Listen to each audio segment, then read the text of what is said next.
So, springtime of each year, we celebrate Easter. We celebrate the death, burial, and resurrection of Jesus Christ. And my wife and I, we have three kids. You can see one of them in the back there. He is our 7-year-old. We also have a 5 and a 3-year-old.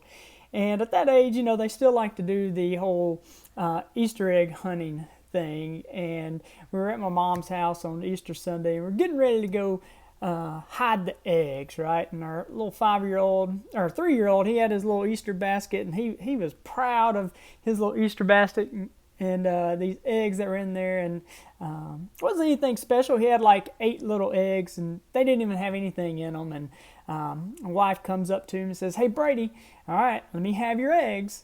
And she's about to get his eggs, and he clenched his fist, and those knuckles turned white, and he wasn't about to let go of those eggs. What was it, Colton? He wasn't about to let go of them. No, sir.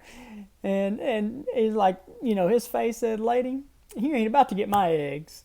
And as my wife grabbed his 8 little eggs up to go hide them, he just pitched a fit. And he screamed and cried, and because this lady who claimed that she loved him took away his little eggs.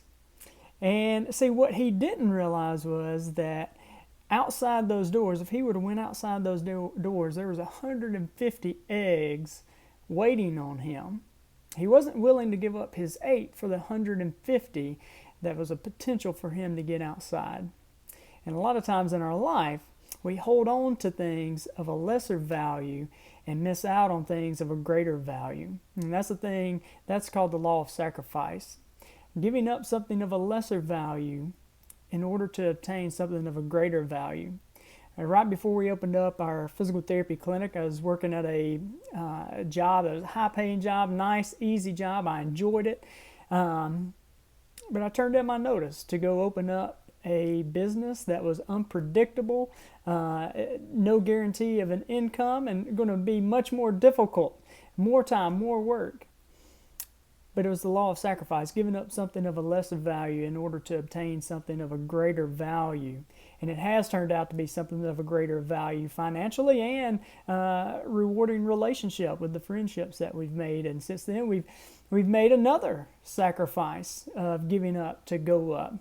We sold those businesses and now are just amazed at some of the things that God is allowing us to do, but we've never gotten to this point if we hadn't been willing to make that sacrifice. And that's part of leadership, is as you go up the ladder, the more that you're going to have to give up.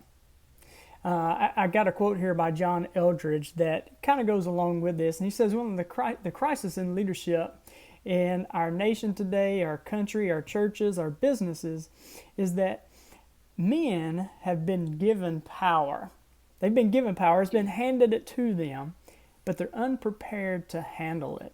They haven't made those sacrifices. It's just been kind of handed to them on a silver platter. Sometimes those struggles it's a good thing, and it's a requirement for us to be the leader that we need to be. And there is no sacrifice, or there is no success without sacrifice. And I'm telling you, all effective leaders know that they need to give up the good in order to obtain the great. So kind of going back to our son with his white knuckle fist on his little Easter egg basket, is there something that you're just clinging to, that you're holding on to, that's good, that's okay, but for you to get to great and to get to best and to go up that ladder of success, and however you define it, what do you need to let go of?